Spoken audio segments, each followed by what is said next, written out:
So man, how'd you first get started in comedy? Oh man, my good. Way back. Open mic night was where I started all that. You know, what inspired me to go on stage was one of my coworkers. I used to deliver pizza as like my whole teenage life. From like when I got out of high school all the way to after graduation, I was delivering pizza. And one of my coworkers was he was an acting teacher at this Philadelphia Community College, and he just thought I was naturally funny. He said, "Mike, you funny, man. Just go to open mic." I was like 20 years old. So go to open mic night. You know, let me help you write some stuff down. Just go give it a shot. And I started going to open mic every week. 26 years later, here we are. Man. What are some of your influences, comedy-wise? Oh my goodness. Well, you know, when I first came to America, the first comedian I saw was Eddie Murphy. I remember watching Raw. When I started to do comedy, then I started to, you know, see the guys that were headlining when I was still doing, I was still opening act. You know, I looked up to guys like Bernie Mac and, you know, Chris Rock. And then you had guys like D.L. Hughley who were all on the coming up. You know, at that time, D.L. was hosting Comic View. This is like 1994. That was the first time I actually came to film a TV show. It was Comic View, 1994. I remember coming out here to Los Angeles. It was crazy because back then, you know, we needed television. Right. Television didn't need us. Right. You know, to get to the next level, you have to do television. Right. So when you had to come and do Comic View only paid you $150. You have to fly yourself down. You have to get your own hotel room. I came to do Comic View for a total of negative $500. So wait, the comedy I used to watch when I was in college. Yes. What's, I guess you feel like your big break would be, or when you knew like, all right, because some people would say when you did that, I can't get jiggy with this. I can't get jiggy with this shit. Oh yeah, definitely. That was it? That was definitely my biggest breakthrough. That was my big break. Even till today, the movie is exactly 20 years old. Yeah, I remember. It's 20 years old, and I still can't walk the street up. Somebody's telling me, I can't get jiggy with this shit. I say it in text messages. Try again, motherfucker. When I flirt with women, I say that now. So, I mean, it doesn't work, but it's all good. So, that happened. You got your big break. So That's now, my big break. Now, what did help me was Comic View, because now, when they saw me in the movie, they was like, oh, there's an African guy from Comic View. Yeah. What's one of your most ludicrous things or most extravagant thing you bought so far, you think? Oh my goodness, I hope child support is not watching, but I bought a few cars, you know. The most important thing in life is like never being homeless. You know, in my home back east, you know, I built this house. Fortunately, I was able to like pay that house off. So there's nothing like knowing you will never be homeless. Regardless of what happens, you'll always have a home to call your home. And that's interesting because I was going to ask, like, what are some of the, I guess, the struggles coming from Ghana to here? Like, what were some of the biggest adjustments that you have to make outside of learning the language and stuff like that? I left Ghana, you know, in Liberia, you know, so those are kind of like both my countries. And I came to the States at 13 years old. I came at a time where it was like, there wasn't that many foreigners in America yet. Mid to late 80s is when I came, and it was all about Jerry Curl, Michael Jackson, Prince. Right. You know, it's about light complexion. Right. The light guys get all the girls. Right. You know, the majority of foreigners I was here in this country that were black were Jamaican. So whenever anybody had an accent, they say you was Jamaican. They didn't give a damn where you from. You're a black man with an accent. You're Jamaican. You're automatic Jamaican. And if you're in high school, you know, let's say you are like 18 and over, you're dark skin with an accent, now you're just a Jamaican, but you're also a drug dealer. So at one point in my life, they thought I was a Jamaican drug dealer.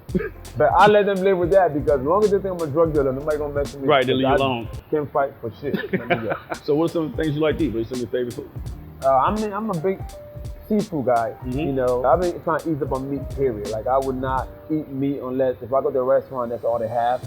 But my choice is always seafood. No, it's funny you say that because I have some friend in the kitchen. I'm from New Orleans. I'm big on seafood, so we can do a little Creole fusion. You ready? Let's go. Let's do it, man. Yes, sir. Ready to do this, man? Yes, sir. All right. Well, let's go through our ingredients. Okay. We have 2125 shrimp. Time out. What's 2125? So that's how many shrimp come in a pound. Okay. So the smaller the number, the larger the shrimp. So if it's 2125. So that's approximately how many shrimp will come in that pound. And that's the size of it. And so when you get in the prawns, you're getting like 8 to 10 shrimp per pound because they're bigger. Ah, okay. Yeah. So then you get the little skinny ones, the crackhead shrimp, you get like 1,000 in the pack. yeah, it's like 70, 90, the crackhead shrimp. Okay. Right. That's what I'm gonna call it now.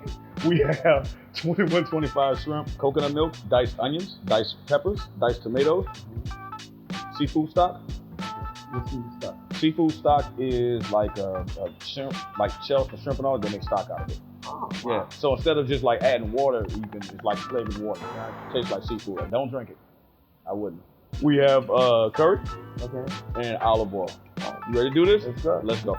So to get started, we'll go to a little bit of oil. We'll saute some onions. Yeah. So then we'll saute some peppers. Get out a little stir, Mike. Yeah. Get you going. What's that? A little bit of garlic. Okay. We're gonna add a little bit of salt. Okay. A little bit of pepper. And we will deglaze with a little bit of seafood stock. All right. You wanna hear that sizzle? Then we'll add our shrimp. So we want to stir this for like 2 to 3 minutes. You want the shrimp to kind of cook halfway because the most common problem with making seafood is overcooking. We are going to add diced tomatoes with the juice. Then we'll take our coconut milk and add that as well. I didn't know coconut and milk. You know what? So can coconut breastfeed other coconuts? What? Bro, what are you talking about, man? I'm going to ask Jeeves about that. I'm not sure. And then we're going to add a little bit of curry powder. And we're going to let this simmer for about 2 to 3 minutes, and then we'll be ready to plate.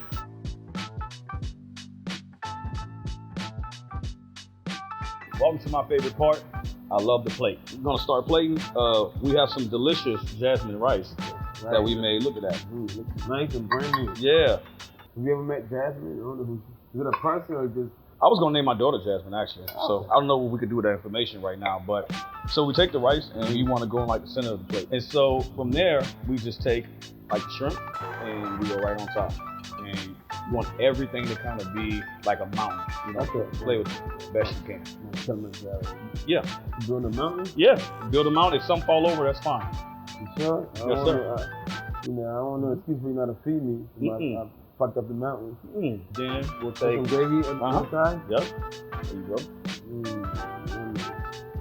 Just like that. Piece of pillow to the eye, like a waterfall. I take a paper towel and I kind of wipe the sides of the plate off like this. But I'm gonna fuck it up anyway. Right, but you want to play, we want to decorate it. And then last but not least, we'll take our freshly chopped parsley. Oh. And then you're gonna garnish it. When I teach people how to garnish, we go here, kind of POV, just like that. And so just take a pinchful and go right on top, just like that. Yes, sir. Perfect. And then there you go. So $38 plate. So this looks great, man. You ready to eat? Let's eat. Mike, you did a good job plating, man. Look at that. Looks good. You don't have to hire a chef anymore. You good. It's mine? Yeah, for you. All right. Go for it, man. Let me know. I'm not gonna steal your food, man. Steal my food, man. I'm gonna take a sip of this while you do that, man. I'm gonna occupy my time while you eat.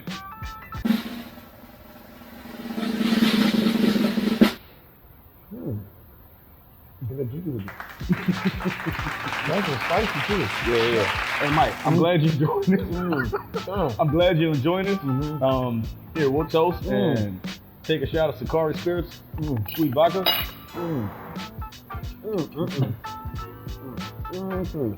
Cheers.